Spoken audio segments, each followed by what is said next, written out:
Selamat datang di penjelasan visual kita kali ini. Pernah kepikiran nggak, di bumi yang serba canggih dan modern ini, ternyata masih ada tempat-tempat rahasia yang disebutkan dalam teks-teks kuno yang sampai detik ini keberadaannya masih sukses bikin bingung para penjelajah, sejarawan maupun ilmuwan.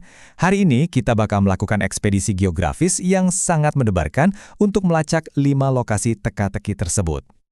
Oke, kita langsung bahas saja. Coba bayangkan ini, manusia mungkin bangga sudah berhasil memetakan sekitar 90% dari daratan bumi. Tapi tahukah kalian, kalau lautan kita itu masih menyimpan rahasia yang luar biasa besar? Faktanya baru sekitar 57,8% lautan yang berhasil kita jelajahi. Sisanya benar-benar masih gelap gulita. Ini menunjukkan betapa masifnya ruang misteri yang masih tersembunyi rapat di planet kita sendiri. Anggap saja daftar ini sebagai peta harta karun kita. Kita akan membedah secara sistematis mulai dari misteri bumi yang belum terjamah, masuk ke penjara Dajjal di Pulau Misterius, lalu pencarian mata air keabadian, misteri tembok besi Zulkarnain, Gunung Qof sang induk segala gunung, dan terakhir reruntuhan istana Nabi Sulaiman. Bagian pertama, misteri bumi yang belum terjamah. Maksud saya, dengan total daratan seluas 500 juta kilometer persegi, wajar banget kan kalau bumi masih menyisakan ruang gelap untuk misteri-misteri kuno yang tak terpecahkan. Lanjut ke bagian kedua, penjara Dajjal di Pulau Misterius. Kalian pasti udah tahu kan, dalam literatur eskatologi Islam, Dajjal ini adalah sosok apokaliptik yang kemunculannya jadi pertanda kiamat besar. Yang bikin merinding, teks-teks kuno menyebutkan kalau dia saat ini sedang dikurung di sebuah pulau tak dikenal dan dijaga oleh hewan buas yang bisa bicara bernama Al-Jassasah. Nah, teks agama mengarahkan kompas kita ke timur, tepatnya dari arah perkampungan Yahudi kuno Asbahan dan wilayah historis Khorasan. Tapi tunggu dulu, kalau kita petakan geografi kuno ini ke dunia modern, batas Khorasan di abad ketiga itu ternyata sangat masif. Area ini membentang meliputi sebagian Iran, Afghanistan, Tajikistan, Turkmenistan, Kazakhstan, sampai Uzbekistan. Bayangkan betapa luasnya area pencarian ini. Yang paling bikin penasaran dari misteri ini adalah perdebatan antara fisik dan metafisik. Di satu sisi, ada yang menunjuk lokasi fisik yang aneh di dunia nyata, kayak Pulau Socotra di Yaman yang punya tanaman super langka, atau bahkan segitiga Bermuda. Tapi, di sisi lain, coba kita ingat kisah sahabat Nabi Tamim Ad-Dari. Dia pernah tersesat di laut selama sebulan dan tanpa sengaja mendarat di pulau itu. Sejak kejadian perjumpaan fisik itu, nggak ada satupun manusia yang pernah melihatnya lagi sampai hari ini. Secara logika, ini memunculkan teori yang kuat bahwa jangan-jangan penjara ini memang sengaja disembunyikan di dimensi lain yang secara harfiah nggak bisa dideteksi oleh radar tercanggih kita. Sekarang bagian ketiga, pencarian mata air keabadian. Pernah dengar tentang Ainul Hayat? Ini adalah mata air mitologis yang katanya bisa ngasih kehidupan abadi sampai hari kiamat buat siapa saja yang meminumnya. Ceritanya, Raja Zulkarnain bersama penasihatnya Nabi Khidir nekat melakukan ekspedisi jauh ke tempat terbitnya matahari untuk mencari mata air ini supaya bisa beribadah lebih lama. Dalam perjalanannya, mereka masuk ke area yang bukan sekedar gelap gulita, tapi tertutup kabut tebal dan asap yang luar biasa pekat. Dan di tengah kegelapan yang membingungkan itu, secara takdir, ternyata hanya Nabi Khidir yang berhasil menemukan dan meminum air kehidupan tersebut. Supaya ada gambaran realitas sejarahnya, di abad ke-14 ada penjelajah barat terkenal utusan Raja Ferdinand bernama Juan Ponce de Leon. Dia memimpin ekspedisi khusus mempertaruhkan nyawanya untuk mencari mata air ini. Tapi bukannya dapat keabadian, dia malah tewas terkena panah suku pedalaman di India. Maksud saya, kisah tragis ini ngasih kita pengingat filosofis yang cukup menampar ya. Tuhan itu memberikan apa yang kita butuhkan, bukan cuma apa yang kita inginkan. Coba bayangkan kalau mata air ini benar-benar ketemu. Wow, umat manusia pasti nggak akan punya rasa takut lagi akan kematian. Masuk ke bagian 4, misteri tembok besi Zulkarnain.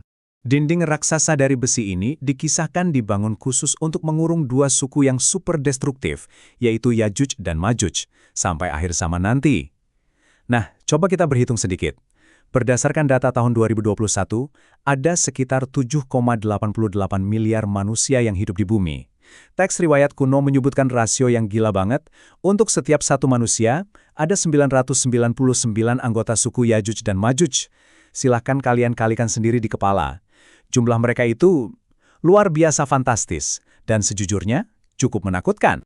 Jadi poin krusialnya di sini adalah, sangat nggak mungkin, secara fisik mustahil, populasi ratusan miliar makhluk bisa berdesak-desakan sembunyi cuma di sebuah pulau biasa. Untuk nampung makhluk sebanyak itu, tanpa pernah ketahuan satelit modern kita, minimal butuh satu benua raksasa yang sangat luas. Kesimpulan logis yang paling masuk akal adalah Tuhan secara sengaja mengunci mereka di dimensi lain, benar-benar memisahkan dunia mereka dari realitas manusia saat ini. Lanjut ke bagian 5, Gunung Qaf, sang induk segala gunung. Misteri kosmis ini berawal dari dialog epik antara Nabi Muhammad dan sahabat Abdullah bin Salam tentang apa sih sebenarnya yang bikin bumi ini kokoh. Nabi menjawab kalau bumi dikokohkan oleh gunung-gunung, dan gunung-gunung itu berjangkar pada Gunung Qaf. Gunung Qaf ini digambarkan sebagai jangkar metafisik dunia, semacam monumen raksasa dari batu zamrud hijau. Dan yang paling menawan dari cerita kuno ini, para ahli tafsir percaya kalau pantulan cahaya dari zamrud hijau inilah yang sebenarnya ngasih warna biru pada langit di atas kita. Keren banget kan? Lalu di mana letaknya? Nah, ada beberapa teori geografis yang cukup populer. Ada yang bilang lokasinya di antara Yordania dan Arab Saudi, yang katanya pernah didaki langsung oleh Raja Zulkarnain.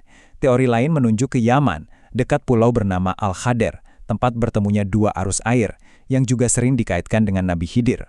Terus ada satu lagi yang meyakini posisinya itu tepat sebelum Persia, berdekatan dengan tembok Ya'juj dan Ma'juj tadi, dan konon dijaga ketat oleh 70 sosok wali gaib yang sudah lepas dari urusan duniawi. Dan akhirnya kita sampai di bagian 6, reruntuhan istana Nabi Sulaiman. Dalam literatur Yahudi, tempat ini sering disebut sebagai kuil Sulaiman, simbol puncak kekayaan mutlak pada masanya. Al-Quran mendeskripsikan arsitekturnya dengan sangat memukau, sebuah lantai istana yang begitu jernih, licin, dan terbuat dari kaca. Saking jernihnya, Ratu Balkis waktu datang berkunjung sampai mengira itu adalah kolam air dan secara refleks menyingkapkan gaunnya.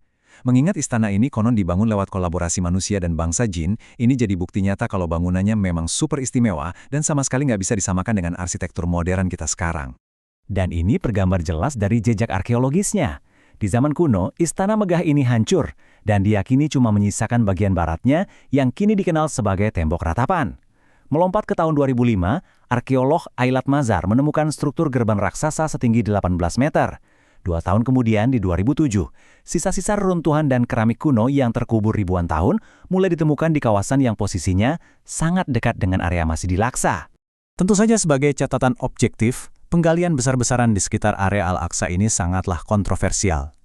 Di satu sisi, ekskavasi ini seketika memicu kekhawatiran global dari umat Muslim karena ada ketakutan yang sangat beralasan kalau penggalian ini bakal merusak struktur atau bahkan meruntuhkan Masjidil Aqsa. Di sisi lain, bagi komunitas Yahudi, temuan ini sangat erat kaitannya dengan klaim sejarah masa pemerintahan Nabi Daud dan Nabi Sulaiman. Situasi ini menunjukkan pada kita betapa artefak kuno punya dampak yang sangat rumit dan luar biasa terhadap geopolitik dunia modern saat ini. Semua ini pada akhirnya mengantarkan kita pada satu pertanyaan pamungkas yang harus kita renungkan. Apakah tempat-tempat luar biasa ini sebenarnya tersembunyi di dimensi lain? Dari tembok besi misterius yang menyembunyikan miliaran makhluk sampai pulau gaib penjara sosok apokaliptik di tengah lautan lepas, penjelasan visual kita kali ini benar-benar memaksa kita untuk mikir ulang, apakah batasan eksplorasi manusia itu murni karena teknologi fisik kita yang belum memadai? Atau jangan-jangan memang ada tabir dimensi tak kasat mata yang sengaja dijaga kerahasiaannya oleh Sang Pencipta? Sebuah pemikiran yang sangat menarik untuk kalian renungkan.